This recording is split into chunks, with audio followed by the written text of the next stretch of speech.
The day before my sister was supposed to get engaged to the crown prince of the Beijing elite, Robert Ellis, she was reborn. She burst into tears and started sobbing to our parents that she wanted to call off the engagement. I had just opened my mouth to ask what was going on when a barrage of comments suddenly flashed across my vision. Wait, why did the heroine suddenly get reborn? Author, get out here and explain, is this even allowed? This was supposed to be a she runs, he chases, Yandra forced love story. If the heroine refuses to marry him, what am I even supposed to read now? Calm down, you upstairs. Having a second chance to choose isn't so bad. The heroine loves freedom. The kind of ingredients she eats have to be flown and fresh, her clothes all have to be custom-made, and even the brands of her daily necessities are controlled by the male lead. From then on her life would be nothing but smooth, uneventful, lying flat days. She doesn't want that. My eyes lit up at once, and I volunteered on the spot. I'll do it. I'll do it. I strongly suspected my sister Maria Lopez had really been reborn. Otherwise I truly couldn't wrap my head around it. Just the day before, she'd still been shy and glowing as she showed off. How did she wake up from a single night's sleep and start crying and screaming to back out? In the living room. She was sobbing her heart out as she begged our parents. She said the Beijing crown prince, Robert Ellis, only looked gentle and elegant on the surface, but in reality he was a perverted control freak. But she clearly hadn't even seen Robert in person yet. I had just opened my mouth to ask when a barrage of comments suddenly flashed across my vision. Wait, why did the heroine suddenly get reborn again? This is it, she runs, he chases, Yandra forced love story. If the heroine won't marry him, what am I supposed to watch? Calm down, you upstairs. Having a chance to choose again isn't so bad. The heroine loves freedom. The kind of ingredients she eats must be flown and fresh, her clothes all custom-made, and even the brands of her daily necessities are controlled by the male lead. From then on, her life would be nothing but smooth, uneventful, lying flat days. She doesn't like that. My eyes lit up on the spot, and I felt like the world had completely lost its mind. I don't love freedom. That kind of life is the ultimate ideal I, a socially anxious lazybones, have been striving toward. But the craziest part was still to come. With faces full of heartache, my parents helped my sister up and solemnly declared that they were going to break off this childhood engagement. For that, they were willing to go bankrupt, offend the entire Beijing circle, and still protect their daughter's freedom. Excuse me, at a time like this, shouldn't they be thinking of their other daughter? Has no one here read a single younger sister marries in her place story? I watched as my dad's hand trembled while he was about to dial the phone. I panicked and dropped to my knees with a thud. Dad, Mom. If sis doesn't want to marry him, can I go instead? The living room fell silent for 2 seconds. My mom quickly grabbed my dad's arm. Oh right, I forgot we still have Nina. If she's willing to marry him, that's just perfect. Honey, don't make that call yet. When we made the engagement back then, no one ever said which daughter it had to be. My dad let out a sigh of relief and hurriedly put the phone down. The whole family was overjoyed. That night, I happily packed my luggage in my tiny room. Barrage, where did this random extra come from, just jumping in all dewy-eyed to replace the heroine's role? She actually looks pretty happy. Don't tell me she really thinks a life without freedom is easy. Is it just me, or does the Lopez family treat their 2 daughters very differently? Replying to upstairs, I already noticed it back in the living room. Now that we've seen the sisters' rooms, Big Sis has a huge bedroom with its own bathroom, Little Sis lives in a tiny room converted from the maid's quarters. Yeah, the favoritism is confirmed. So what if there's favoritism? Our baby sis is the heroine, the whole world should be biased toward her. I ignored the arguments in the barrage and calmly packed my things, one item at a time. Just then, a sudden knock sounded at the door. Outside, Maria stood looking at me, her gaze flickering. You really want to go get engaged to Robert in my place? My heart skipped a beat. Don't tell me she's going to change her mind. Then I won't go. Maria didn't answer. She bit her lip and continued, Robert is a terrifying man, you have no idea. In the business world, his methods are so ruthless he can drive people to their deaths. What happens in the business world has very little to do with me. Then at home, does he hit people? Will he punish me by making me do housework? Maria froze for a moment, then shook her head with a bitter little smile. It's 10 times scarier than that. My heart jumped up into my throat. The next second, I heard her say, he'll monitor your social life and restrict your movements. Huh? That's it? Then I'm fine. Social life? I'm a low-energy person, I don't like socializing. Going out? I'm a shut-in, going out is what really kills me. Seeing me relax, Maria looked a little confused and wanted to say more. I quickly claimed I was tired and shut the door. Ever since we were little, anytime something was wrong with her, my parents would scold me. I've been afraid of her my whole life. Now I finally had a chance to escape all of that. The next day. Our whole family boarded a private flight to Beijing. Obviously, my family could never afford that. The route had been booked by the Ellis family. The engagement venue was decorated with great pomp. In the lounge, I saw the legendary crown prince of the Beijing elite, Robert, for the first time. How should I put it? I was immediately, completely, hopelessly gone. I'd thought that since Maria had painted him so terrifying, then even if he wasn't ugly, he definitely wouldn't be that good-looking. Never in my wildest dreams did I expect Robert to be a tall, straight-backed, high-bridge-nosed Adonis. At the ceremony, he took my hand and smiled gently. "Come on, my fiancé." I could feel the little deer in my chest going absolutely feral, desperate to leap out and kiss him itself. Barrage, I'm done for, the male lead is so handsome. Let me possess the fiancé's body for 5 minutes. Did anyone else notice the emphasis in the way he said my? That was lethal. What are you all randomly shipping here? Can't you see our baby sis down in the audience is about to cry?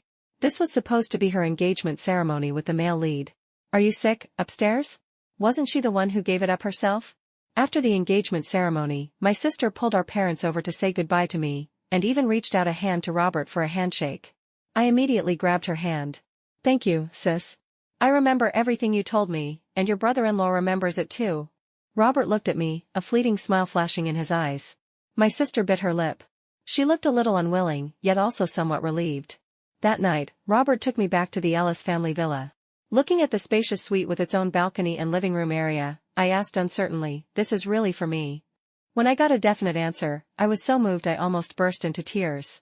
And there was an even bigger surprise waiting. Seeing how much I liked it, Robert immediately told the butler to draw up a contract to transfer the villa into my name. Happiness came so suddenly it felt like a dream. "You're really giving me the villa too?" Robert patted my head. "As long as you don't leave me, everything I have is yours." Barrage, now that's the vibe. This damp, sinister male ghost is exactly the kind of twisted thrill I signed up for. I don't envy her at all. Sure, she got a villa worth tens of millions, but she lost her precious freedom. Woo-woo. Excuse me, why though? Everything the male lead has should belong to our baby sis. Can this random extra please develop a little self-awareness? She's shameless. Upstairs, I swear I'm about to beat you up. Here is the translation of this part. After I signed the contract, I drifted into a sweet, contented sleep.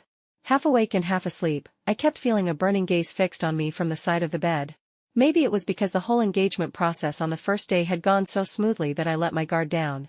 When I woke up the next morning, I discovered that the servants had taken my luggage away.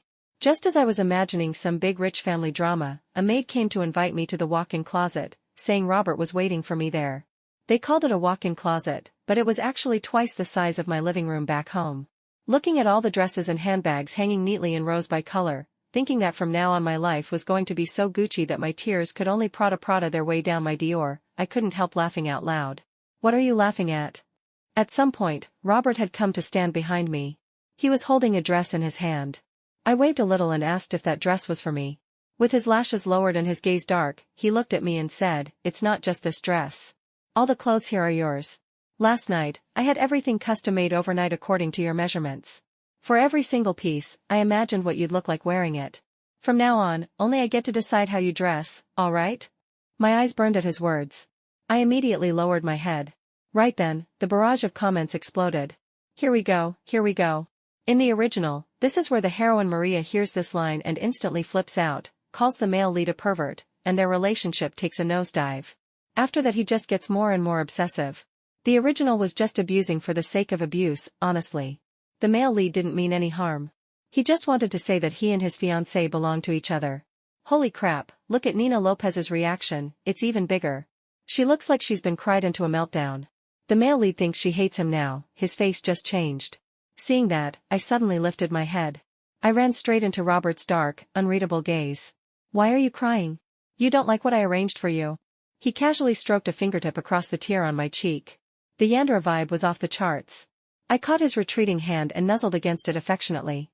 "It's not that I don't like it. I'm just so touched. Thinking about how you not only stayed up all night buying me new clothes, but you're also going to take the time to plan all my outfits from now on. I just, woo woo woo. I actually had a walk-in closet at home too. I just shared it with my sister. She had full usage rights. I had one lonely little clothing rack in the corner. Whenever she got tired of some outfit, or it had a tiny flaw, she would hang it on that rack. This was the first time anyone had ever gone to so much trouble just for me. To say I wasn't moved would be a lie. Besides, I'm naturally lazy. Forget Robert just coordinating my outfits. If he wanted to dress me himself, I'd have no objections. That whole morning, Robert took me on a tour of the villa, then we strolled around the garden. He asked, "Do you still like your villa?" I nodded like crazy. Like there was even anything left to say, the entire Lopez family could go to him. I was sold. Right before lunch, the butler came over to ask Robert what he wanted to eat. He ruffled my hair.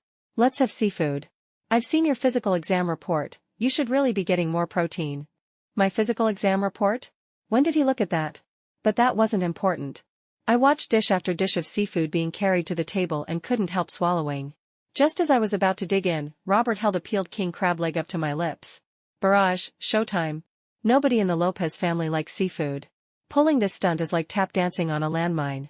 In the original, the heroine slapped his hand away and was so furious she didn't eat for 2 days. Maybe Nina Lopez likes seafood. I don't care, I want to watch this tragic romance get rewritten into a fluffy sweet story. No way. The original heroine said their family never even had seafood on the table. The male lead did this on purpose to make things hard for her. Nina definitely doesn't like it either. Seeing that, I chomped down on the crab meat in one bite. A burst of sweet, briny flavor flooded my mouth. No wonder it was flown and fresh, this was insanely good. Thinking back, the last time I'd had a seafood feast was years ago.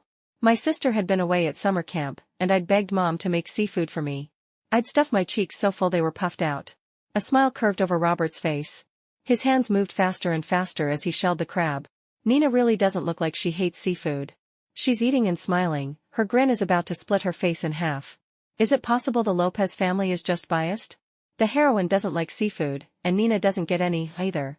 Our baby sis is the household darling. So what if she doesn't eat seafood?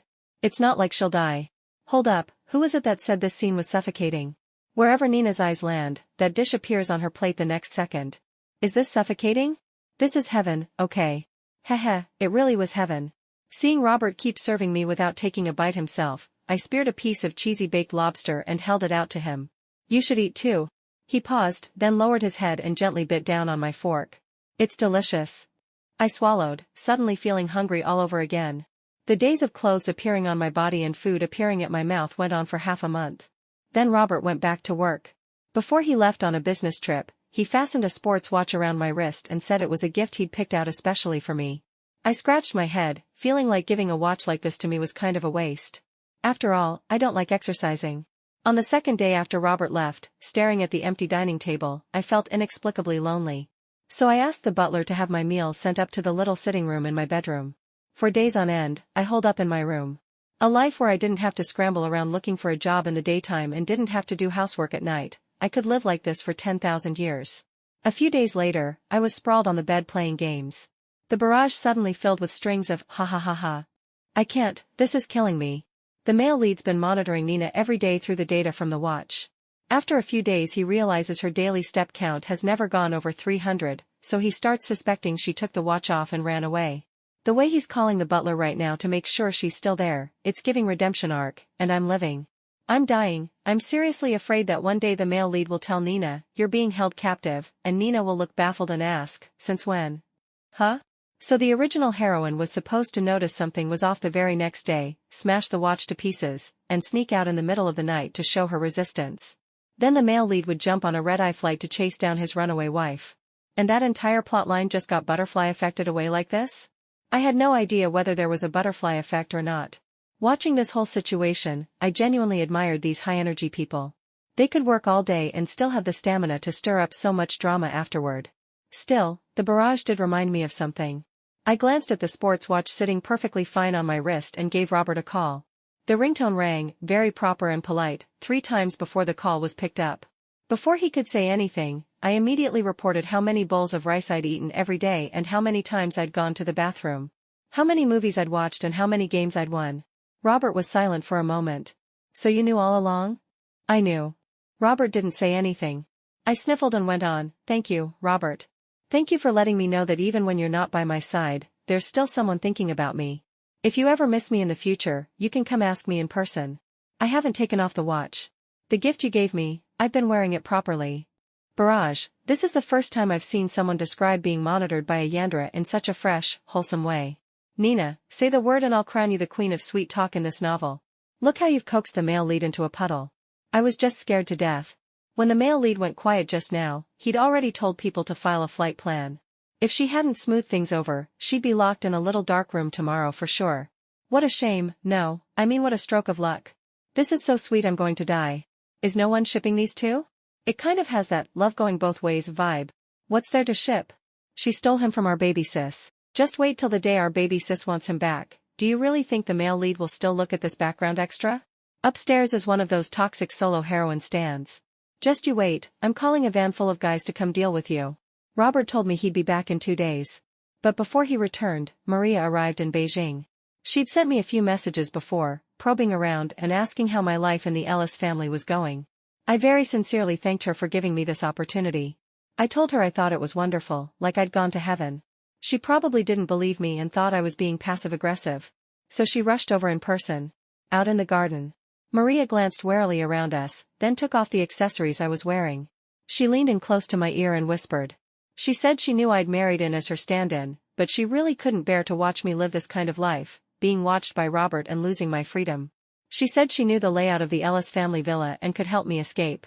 I stared at her in shock. Did she really think wage slaves out there were that free? I was supposed to give up life as a rich young madam and go be a beast of burden? Did she think I'd never been beaten up by society before? I shook my head firmly. Maria, however, assumed I was being coerced. She looked around again and said she could stay here for 2 days. When I finally saw Robert's true face and changed my mind, she would take me and run. It was her way of making it up to me. I was speechless. How had I never noticed before just how delusionally self-righteous she was? I wanted to throw her out on the spot, but I was afraid my parents would make a scene with me. So I could only ask the butler to prepare a guest room for her and send Robert a quick message about it. Barrage, woo, that's our baby sis all right. She actually came back to save her little sister. She's so kind. It's giving hero complex more than kindness. In reality, literally 0 people are waiting to be saved. I'm sorry, I don't get it. She didn't oppose the engagement at the time. Now that the couple's doing just fine, she shows up to stir the pot. This is kindness? Ha ha ha ha ha, did anyone see that? The heroine subconsciously started walking toward her old room just now. When the butler stopped her, she froze on the spot. Second-hand embarrassment is killing me. Robert came back on the 3rd night. I was sleeping like a rock. Maria suddenly shook me awake. With a grave expression, she said she was going to show me Robert's true colors. Rubbing my eyes, I let her drag me, half asleep, to the study tucked away in a corner. As soon as we got close, I heard pleading from inside. A middle-aged man was groveling, begging Robert to spare his company. Robert ignored him. After a while, seeing that the sob story wasn't working, the man snapped and started cursing.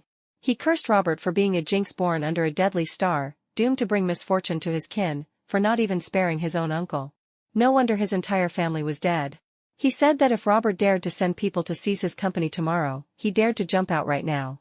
Robert gave a soft laugh, walked over, pushed the window open, and made a courteous little "after you" gesture. The man froze. Robert shoved him up against the window. Jump, then. If Uncle jumps, maybe the anger in my chest will finally calm down.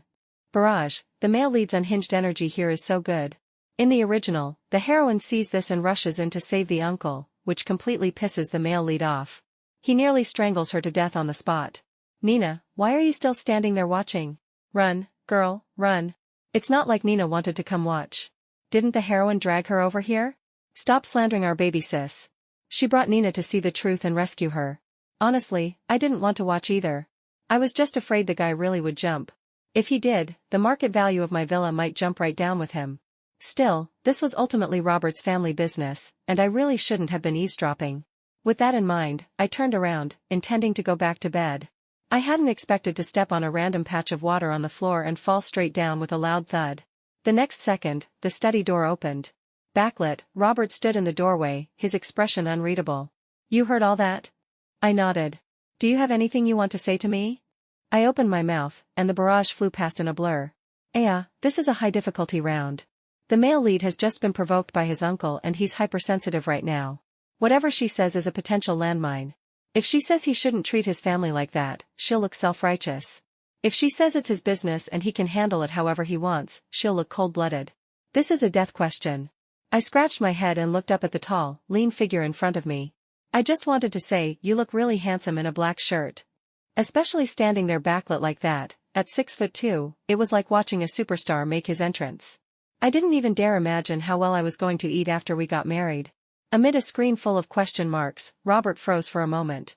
Then he gave a quiet laugh, bent down, and carried me back to our room. In the bedroom. Maybe the darkness made him feel safe. He wrapped his arms around me and began explaining what had happened tonight. He said that man really was his uncle, but also his enemy. When Robert was 8, his uncle had deliberately arranged for human traffickers to approach him. The plan was to stage a little drama and squeeze some benefits out of the Ellis family. But something went wrong midway. Indirectly, it caused Robert's parents to have a car accident on their way home. They both died tragically. Afterward, Robert did make it back home, but he'd become an orphan. Even his grandfather was hit hard by the blow. He forced himself to hold on until Robert came of age, then passed away. Later, Robert tried everything to collect evidence, but his parents' deaths were officially ruled an accident. The law couldn't punish his uncle. All he could do was make the man go through some worldly suffering. Barrage, I can't, I am livid. Forget the male lead, even I want to kill that uncle. The male lead is way too law-abiding. Woo woo woo, what kind of beautiful, strong, tragic little bitter melon of a man is our male lead? Hearing the whole story from the male lead, I don't know what to say about the original heroine anymore. No wonder he was so angry. Shout out to Nina, though, emotional stability on point. The barrage was wrong. I was not emotionally stable. Once he finished, I started prowling around the room. Robert asked what I was looking for. Where's my 40-meter-long broadsword? If I didn't beat his uncle up, I wasn't going to sleep tonight. Robert chuckled softly and pulled me over to the window. Down below. The bodyguards were twisting his uncle's arm, hauling him up by all 4 limbs, then tossing him out of the villa like he was a pig. The fire in my chest cooled a little. Just then, Robert pinched my chin and gently rubbed his thumb along my cheek. Nina, do you know? After what happened to my parents, I understood something. If you don't keep the people who matter right in front of your eyes, you can lose them in an instant. So don't be afraid of me. And don't leave me. All right? Robert sighed in the dark. I seized the chance to wrap my arms around his waist and explained what had happened tonight. Don't think I didn't know where that puddle of water came from. The next day, I got exactly what I wanted, news that Maria had been kicked out of the villa. At breakfast, Robert asked if I blamed him. I said, do you know what my childhood dream was? Robert shook his head. I lifted my chin. To slam plates, fling chopsticks, and slap relatives in the face. Thank you. Now half my dream has come true. Robert couldn't hold back a smile and let the corners of his lips curl up. He waved for the butler to bring a whole batch of tableware. Now the other half of your dream can come true too. The barrage exploded, ha ha ha ha ha ha ha. They said the Yandra male lead had been turned into pure absurdist comedy by me. The next time I saw Maria was half a month later. It was at my dad's birthday banquet. He called me personally and asked me to come home. For the sake of the last bit of family affection, I didn't turn him down. At the banquet, with my arm hooked through Robert's, I made my entrance. Maria walked over as if nothing had happened and greeted me. Just when I thought she wasn't going to stir up any trouble, she turned around and dropped a bomb. By the way, Nina, George is back in the country, and he's here at the banquet today too. I remember when he went abroad in high school, you secretly cried for ages. You should go say hi to him later. Barrage, such a classic, first love comes back from abroad, setup. Wait, that's not right. I remember George is the second male lead who's always like the heroine in the original. What's he got to do with Nina? Has anyone else noticed that the heroine seems to be deliberately reenacting every major event that led to her and the male lead falling out in the original? Exactly. In the original, the second male lead comes back right when the relationship between the leads is at its worst. In the end, the heroine even begs him to help her run away. Feeling Robert's hand silently tighten around mine, I tugged him over to a corner and motioned for him to lower his head. Being too tall really was inconvenient, whispering secrets was a whole challenge. George's family and mine had been close for generations. You could say George and I grew up half as childhood friends. It was only half, because he'd always only played with Maria. And the one he liked was Maria, too. So what was that secretly cried for ages about? I looked mysteriously evasive. Can I not say? Robert raised an eyebrow. Okay, clearly I could not. So I closed my eyes and confessed, because we had a pop quiz that day and I did really badly. The teacher punished me by making me copy the test 3 times. I honestly couldn't finish it and got so mad at myself I cried. Robert, barrage, ha ha ha ha ha ha ha, crying because you couldn't finish copying a test paper, this is a little too real. I'm becoming a Nina stan. She's got such a great personality, no needless angst. And when there's a misunderstanding, she actually explains it. I love characters who know how to use their words. Does anyone get my kink here? One second Robert's like, time to go dark, and the next second Nina's like, interrupt casting. The contrast is delicious. I hated socializing, so I stuck to Robert's side the entire banquet. I was terrified someone would come over and talk to me. It wasn't until the very end that I finally couldn't hold it anymore and went to the restroom. I never expected that as soon as I finished, Maria would drag me into a private room off the hallway. I shook off her hand. She pressed her lips together and said she meant no harm. Deliberately making Robert misunderstand just now doesn't count as harm. I only wanted you to see how strong his need for control is. Even if you can endure it for a while, having someone like that watching you all the time will suffocate you. You got engaged in my place. I don't want to feel guilty in the future. Barrage, 666. I don't want to feel guilty in the future, so let me create some problems for you in advance. The moment she said that, I felt the wrinkles in my brain get ironed flat. I don't think Maria is evil, she's stubborn. She's decided Robert is a control freak, so everyone must believe Robert is a control freak. She's not just stubborn, she's selfish. Listen to what she's saying, she's not even worried Nina will be unhappy. She's worried she herself will feel guilty. Maria couldn't see the barrage roasting her and just kept talking to herself. I, on the other hand, suddenly started laughing. The truth is, you don't understand Robert. And you understand me even less. She stared at me, confused. I didn't explain. Instead, I started talking about when we were little. One year, Mom and Dad took Maria and me to an amusement park.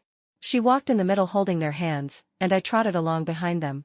It was crowded, and I was terrified of getting separated, so I clung tightly to the hem of Dad's jacket. Even then, I already knew I wasn't as important as my sister. So I didn't dare ask for anything, much less wander off on my own. Whatever Maria played, I played. Whatever Maria ate, I ate.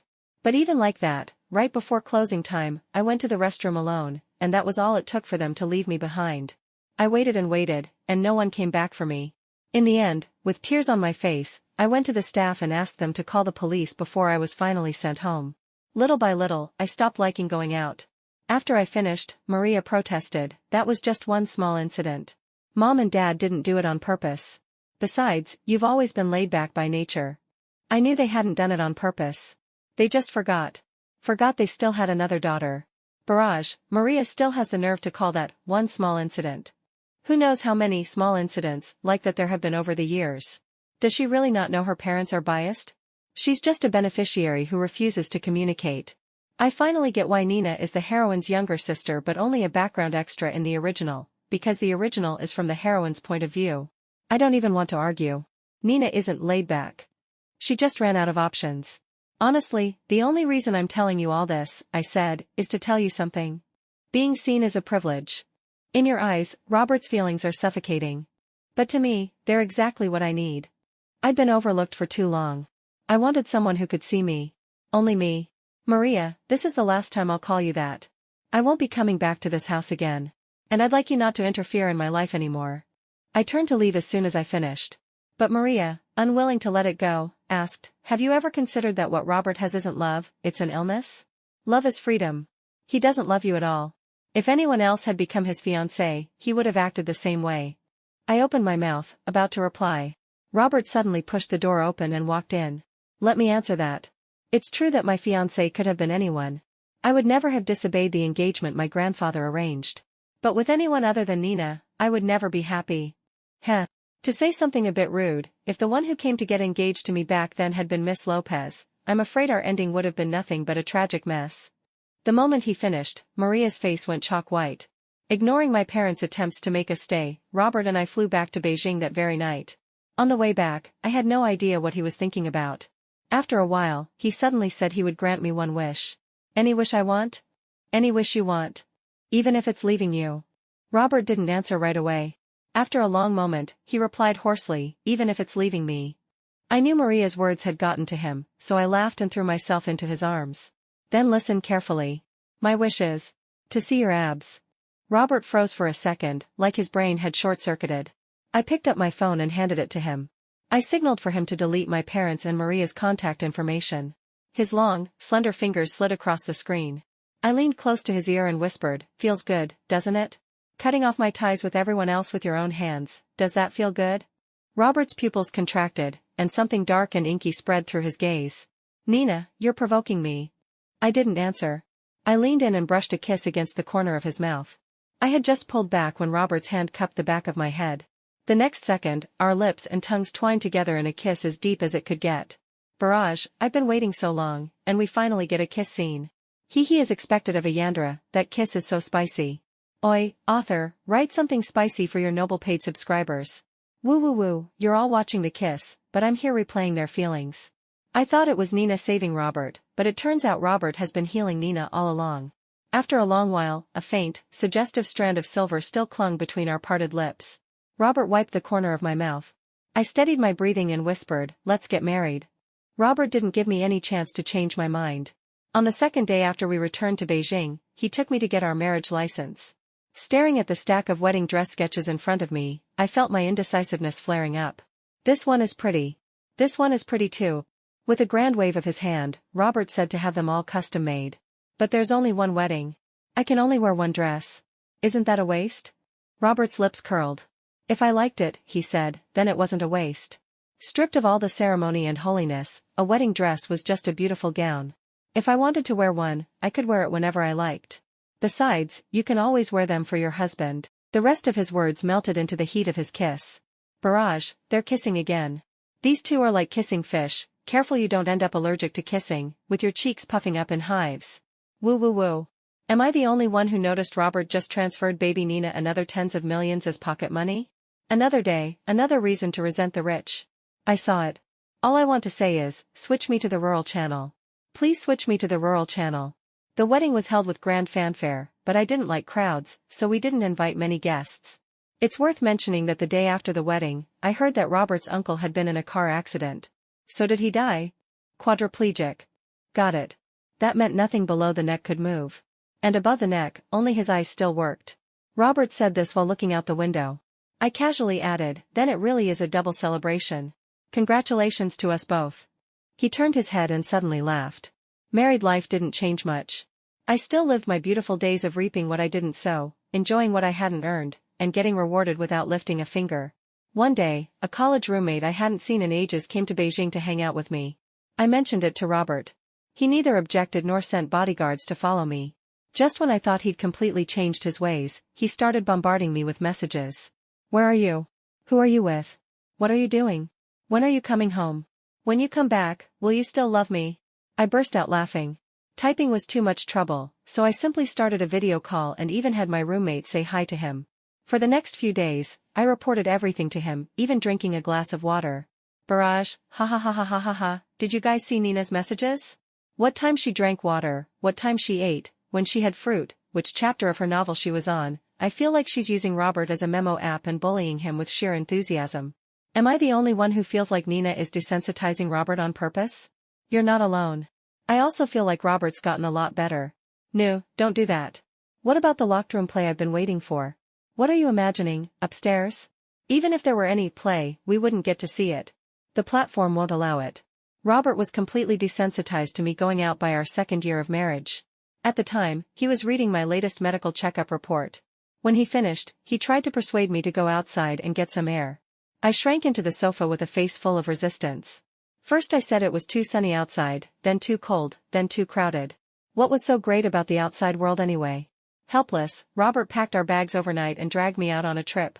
That year, we went skiing in Switzerland, snorkeling in Palau, and finally to Antarctica to see the penguins. Watching the waddling, adorable penguins, my eyes lit up.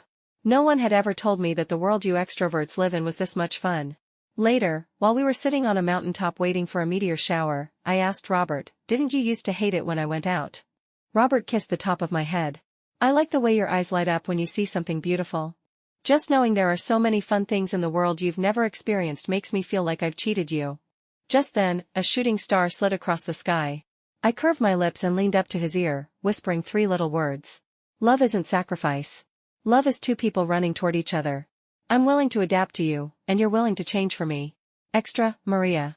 Maria's first reaction after being reborn was to avoid Robert at all costs. In her previous life, she couldn't bear the suffocating days in the Ellis family. She begged her childhood friend George to help her escape on a rainy night. She knew Robert had a psychological shadow about rainy car accidents and wouldn't come after her. But she didn't expect George to be so nervous that the car lost traction. While turning on a downhill curve, the car slipped and rolled off the cliff with both of them inside. When she opened her eyes again, she was back on the day before the engagement banquet. She took it as a chance given by heaven. So she cried and screamed and broke off the engagement. She saw the reluctance and fear in her parents' eyes. But she really didn't want to die a second time. What she hadn't expected was that the little sister who'd never had much presence in the family would suddenly step forward and say she was willing to get engaged to Robert instead. The engagement banquet went smoothly. As Maria let out a sigh of relief, a strange feeling also crept into her chest. Hadn't Robert been obsessed with her? Why, when he saw her at the engagement banquet, did he have absolutely no reaction? Afterward, she couldn't resist asking around about Nina's life in the Ellis family. When she learned that Nina felt perfectly fine and had no complaints, that same strange feeling rose up again. She decided it was guilt. Nina had no idea what kind of person Robert really was. She couldn't help running to Beijing to rescue her. But Nina didn't appreciate it at all. Maria remembered every conflict she'd ever had with Robert from her past life. The most recent one had happened right around these 2 days. So she took the opportunity to suggest staying in the villa. Nina's face was full of reluctance, but old habits die hard. Nina couldn't refuse her. This time, she was determined to show Nina Robert's true colors. She followed the plan and brought Nina to the study door. Then she went back to her room and waited. She waited and waited, but instead of hearing about a fight between the two of them, she was hauled up by the bodyguards and thrown out of the villa. After that, she started deliberately recreating every conflict she'd had with Robert in her previous life, only now she directed them at Nina. The result was that she accidentally brought the two of them even closer together. In the private room, Nina had told her that being seen was a privilege. And Robert had said that only Nina could make him happy. In that instant, Maria seemed to understand something. She and Robert had simply never been suited for each other in the first place. She was secretly furious at having played the clown, yet still didn't feel she'd done anything wrong. Not until the 3rd year of her marriage to George. The Lopez family had been going downhill year by year and could no longer offer her much help. Life wore her down until she was dull and grimy. By day she had to go to work. By night she had to face a husband who acted as if he didn't understand a word she said. From time to time, she also had to deal with her mother-in-law's petty torments. Only then did she realize just how unbearable her old, stubborn self had been. And how ridiculous her grand speeches about freedom sounded. She pulled up Nina's contact and wanted to send her an apology. But when she hit send, all she got was a red exclamation mark.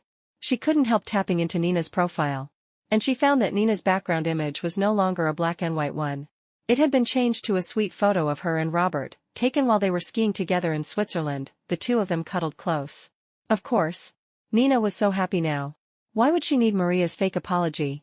Maria laughed, and as she laughed, she couldn't stop herself from crying.